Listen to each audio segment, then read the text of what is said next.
50th birthday party. Maybe you were there? We were there, yes. Yep, so I was there videotaping, and I'm putting the whole thing together, but my focus is to focus on her as a woman in film and television and that kind of thing. Sure. So did you want to say something today? Well, my Aunt Helen was a lovely lady. She was very hard on us, but she loved us dearly, and we loved her, and we're very sorry for her passing, and here to honor her and thank everybody who's put all of this on for her. And it's a beautiful day today. It's a gorgeous day. She's shining down on us. And then you might say this was... This is my mother, Mary Louise Bentley Fink. She was Bill Bentley's sister. My sister Nancy and my sister Ginger. And I don't know where you guys went. we went to Nancy's daughter Melissa. Okay. And my daughter Sarah and my grandson Ben. We wow. came from Michigan and Ohio. Yeah, that's what I heard. The memorial service. Yeah. So. Well, you know, Helen, one of our little joys was I was married June 7th, same date that she was married, and my husband just passed January, and he was in hospice for a year, and I knew about the situation with her. Sure. She was working on an event with me, but we had to stop because of the situation, you know, so. She's well loved and missed. She is. She will be. She's done a lot of great things, and we're very proud of her. Proud to be part of her family. I'm glad to be able to get this because you're going to go back out of state, right? We will be. Yes. Yeah. Yes, So this we'll is be great. on Sunday. Thank you very much. Thank you. Thanks for including us. At this time, we're going to have benediction, but please don't rise just yet, which will be given by Monsignor John Fitzgerald.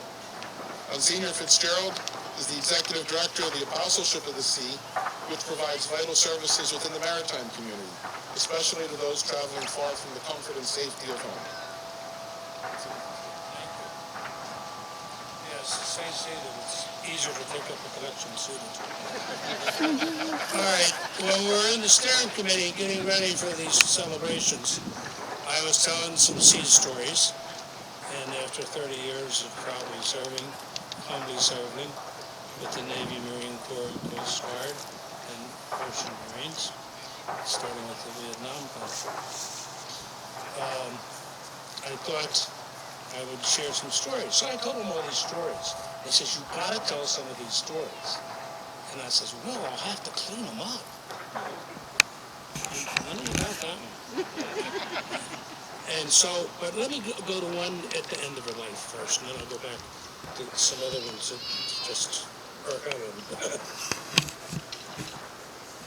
I got calls from Sue to come on out and anoint Helen from time to time at the hospital and home in the hospice situation. And I did, and I went out this one day, and it was looked like this is going to be the end close. As a matter of fact, I told them, I said, call Governor Ehrlich and tell him to get out of here. Well, this is going to be it. And I raised hell with her. I says, "Helen, the Archbishop only anoints so much oil on the Holy Thursday for the oil of the sick. And he's got more than your damn fair share. The next time I have to come out to this house and anoint you, I'm going to Home Depot and get some WD-40. And she says, "Get out of this house." I said, yeah. Many of you might remember Cardinal O'Brien was Archbishop of Baltimore, and the Pope called him over to Rome for a job over there. And just before he left, he did a dedication at the Stella Maris Seafair Center in Dundalk of a big bronze plaque on a huge boulder that was a memorial to merchant seafarers who make 95% of international commerce possible. This whole maritime thing is on the back of merchant seafarers. Nothing moves without it. No money is made without it. So we got to take care of it. And she loved it. So anyhow, O'Brien comes, his Eminence comes in for this dedication. And we're in St. Rita's Church. And in the church tradition, the senior guy goes at the caboose at the end of the procession. So we had the thuringer up there burning the incense, smelling up the church. It was great. And the crucifix is leading us away, and the candles are lit, and the deacons are going up, and the priests are going up, and finally Cardinal O'Brien's going up. And cardinals in our tradition in the Roman Catholic Church, they're all dressed in red. You ever heard that phrase, they get the red.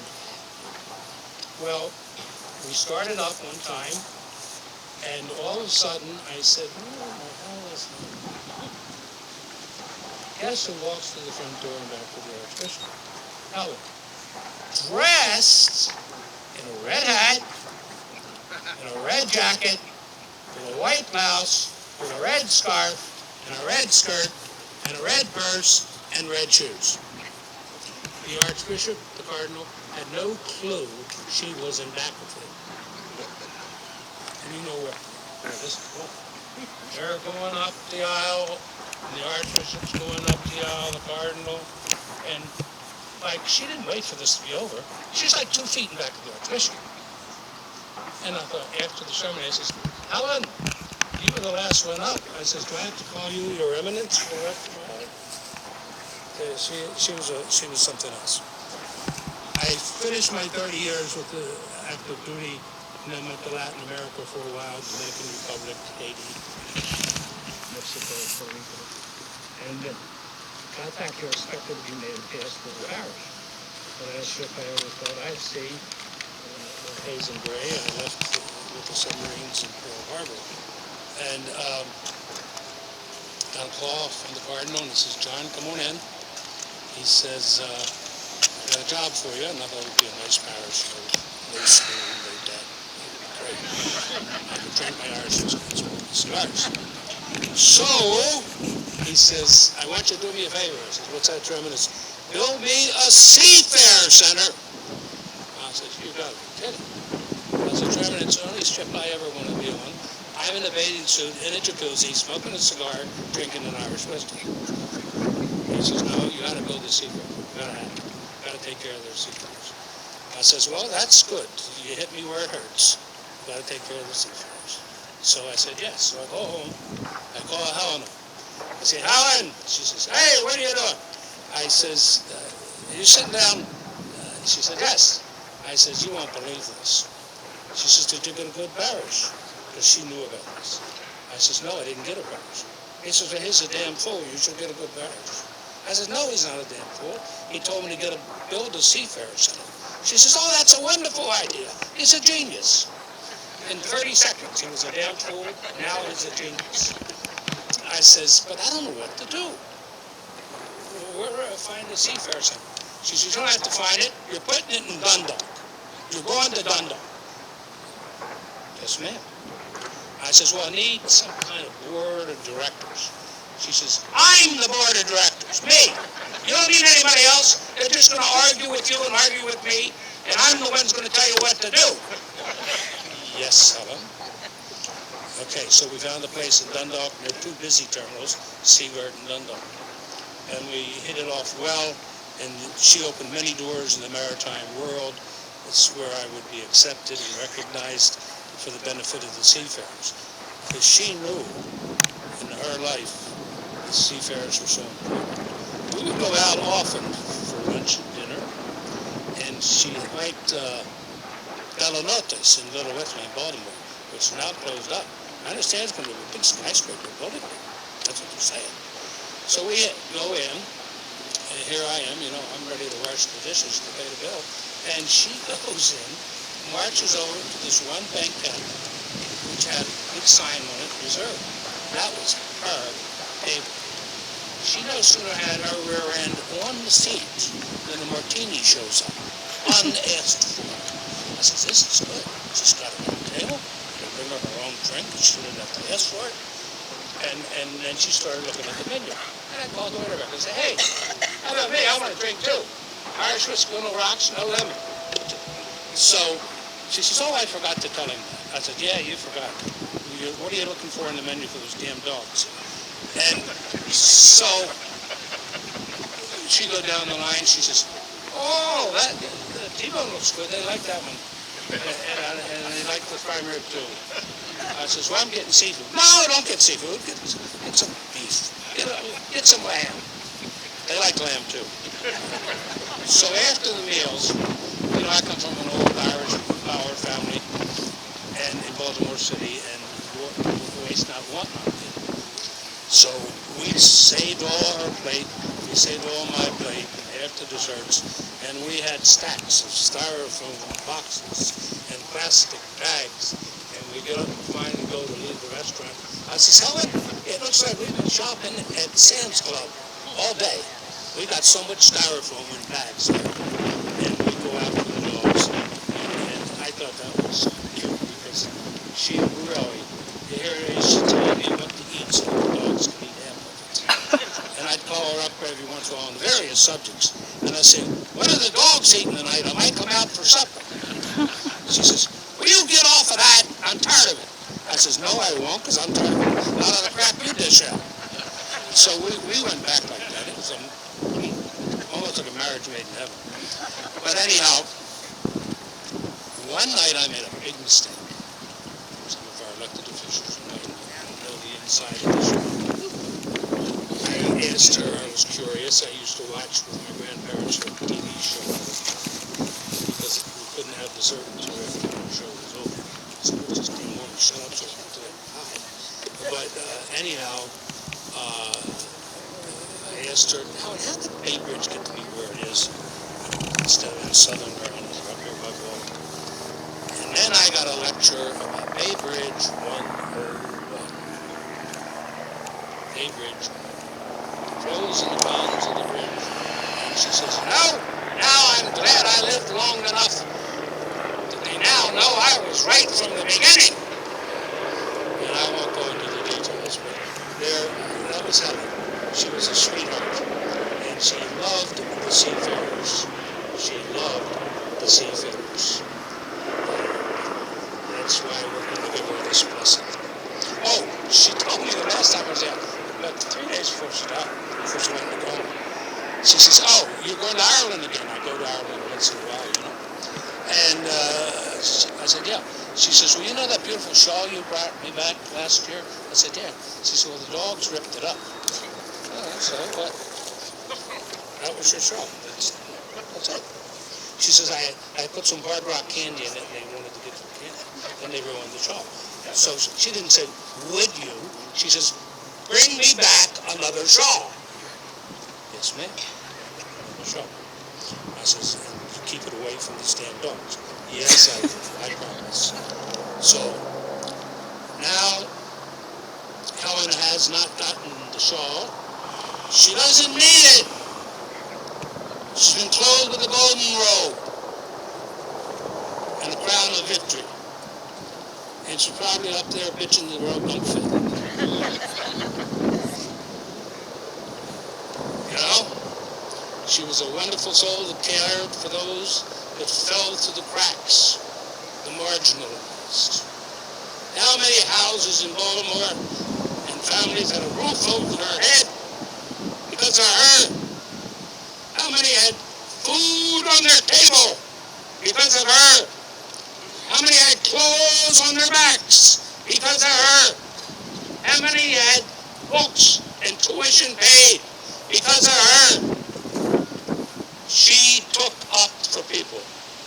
Here's the blessing. O saints of God, come to Helen's aid. Hasten to meet her, angels of the Lord. Receive her soul. Present her to God the Most High. May Christ who called you take you to himself, Helen, and may the angels lead you to the bosom of Abraham. Eternal rest grant unto you, Helen, and let perpetual light shine upon you. Amen. Louder. Amen.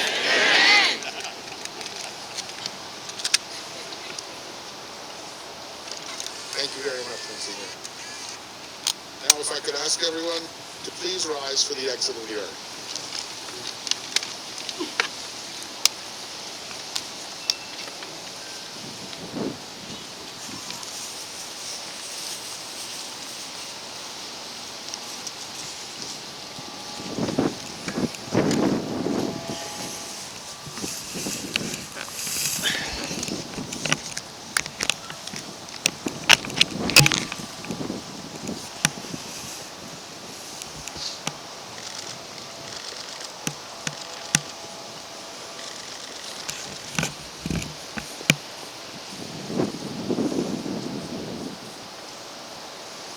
Ladies and gentlemen, this concludes our celebration of the life of Congresswoman Helen Delich Bentley.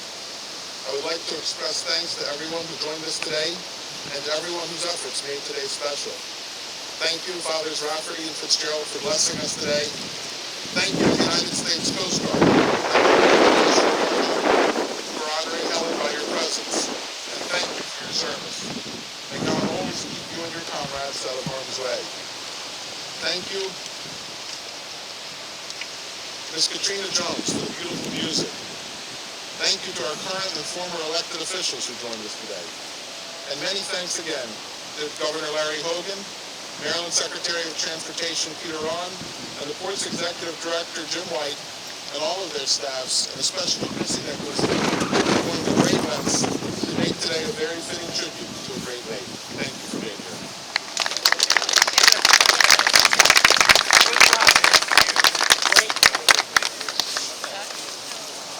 Thank you.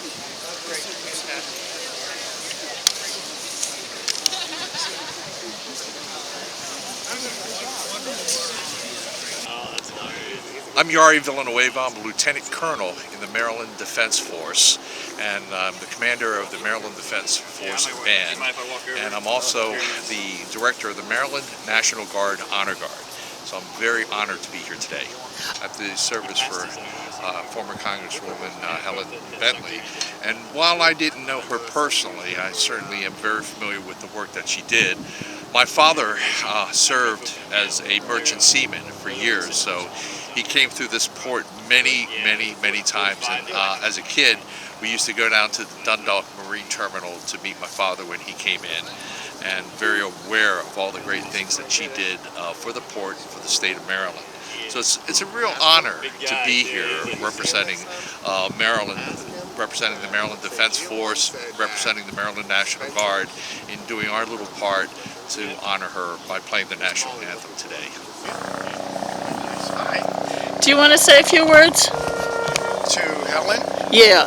Oh my God, I remember Helen so well. She was, I can remember her back almost 40 years, so quite a lady, a diplomat, a lady that never short on words. She knew exactly, she said exactly what she thought, and that's what I really liked about her. Helen always said exactly what she thought, and you know what? It was a good thing, and she was just a pleasure to be around. So can you just say how you're honored to be here today Oh, on your videotaping? Yeah, well, you know, I was so honored when the port came to us and wanted us to document Helen's memorial. I mean, wow. I mean, there's somebody that I've always looked up to, and she built the port. She built the city. Thank you, Helen. Hello, my name is Bill McAllen, and I imagine this is some sort of interview where we're talking about what we remember or love about Helen. And I had the pleasure of not only working as the photographer for the Port of Baltimore, I got to know Helen very well. At events like this, if someone wasn't speaking up clearly, Helen would gesture for me to come over. And I would come over and I'd lean down, and Helen would whisper in my ear, push the goddamn microphone up in their face closer so I can hear what they're saying. So I always was ready for an outburst like that from Helen. I really enjoyed it. I also had the pleasure of going to China with Helen, and for one of the excursions of the Pride of Baltimore, and it was a very interesting experience to see someone with her expertise in the world. She knew everybody, and she knew a lot about everything. So we went to all the banquets where we'd be wined and dined, and Helen would be there sealing the deal for the Port of Baltimore. And I often say that we were blessed in Baltimore to have such a deep harbor, naturally. We wouldn't be here if we didn't have such a deep harbor, but Helen was the one that kept it open, and she was the one that built the infrastructure. So we're very fortunate to have a lady like Helen, and we will miss her. Yes, my name is Mary Louise. Well, this is a beautiful day for the life of a beautiful lady, Helen Bentley. And tell us who you are. And She married my uncle, my mother's brother, and they had a tremendous marriage, and it's a tremendous tribute to her life that was presented today through the Port of Baltimore and the state of Maryland. And to have the culmination be here at Fort McHenry is so fitting, because as our nation went through a lot of revolution right here at the port, my aunt suffered a lot of revolution to achieve what she did in her life. My family's very proud of her, and I'm honored to be here today on behalf of her husband. Hi, my name is Cynthia Berman. I work for the Maryland Port Administration. I've known Helen for about 25 years. She was my mentor, my friend, my guide. She helped me with so many things. She was a great supporter. I'm going to miss her so much. Helen was like a godmother to me. And everyone here at the port, we are all going to miss her. I'm especially going to miss her. We miss you, Helen. Love you. Hello, my name is Brenda Sawada. Helen was a good friend of my father's and myself. She was just such a remarkable woman, and she will be certainly missed. I am very pleased to be representing all living Maryland Republican governors here today.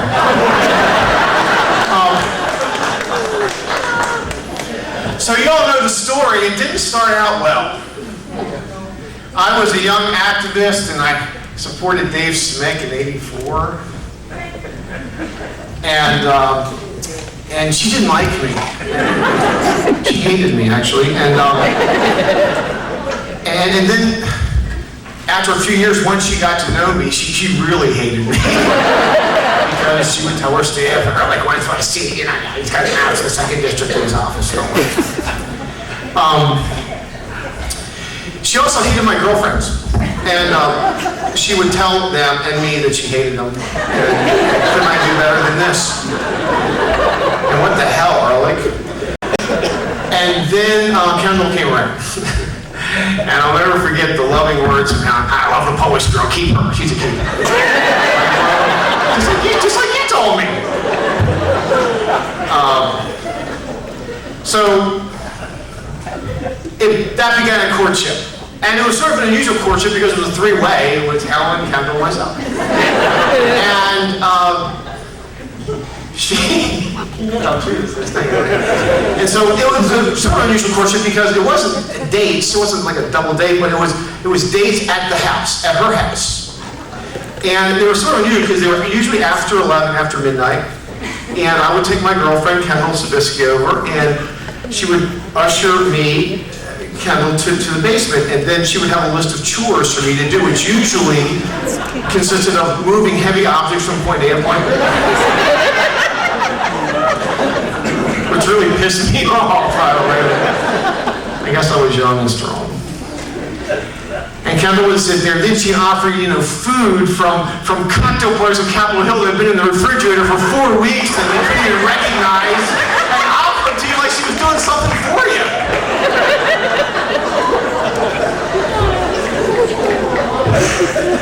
So, it was an interesting time, and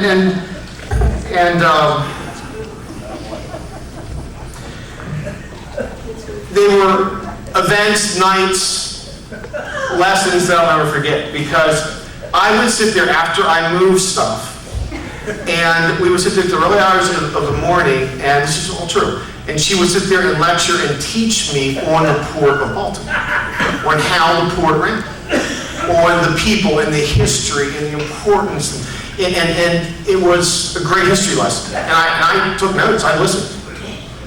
And I'll never forget those nights. Not the best romantic date for my girlfriend at the time, but it was nights we'll never forget, and lessons I never forgot as a member of the congressional delegation that Senator Mikulski referred to. So it was a neat time and a great relationship that built. And I knew, by the way, the relationship had come full circle when a few years later I married Kendall, and we got a call and said, "What kind of lawyer's Kendall?" And she got caught again speeding. You know the story about her telling the federal police that she was going to Congress when she got caught one time, except the cop knew Congress wasn't in session that day. So I said, she's a darn good one, Helen. So Kendall went with her to traffic court, and Kendall got up and says, "We plead guilty, Your Honor." And Helen turns to Kendall and says, "Why'd you plead me guilty?" Which you responded? You were guilty. Yeah.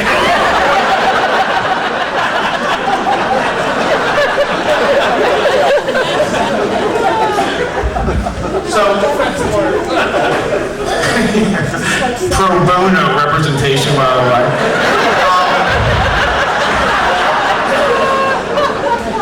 So here we are today, and It's a room full of people that both love and fear her, not in that order.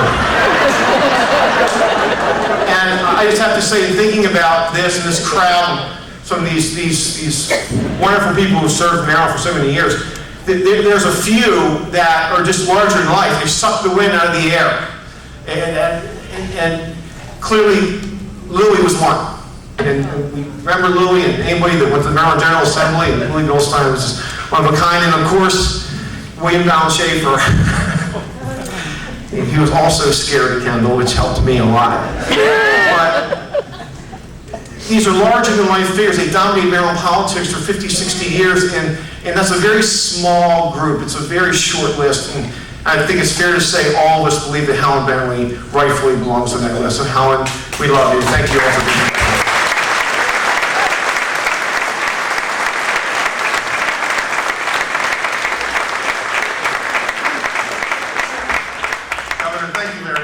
And for those of us who grew up in Bentley world, among the many good things that you did, we will always be grateful for the honor you gave Helen in naming the port after her. So thank you, Governor.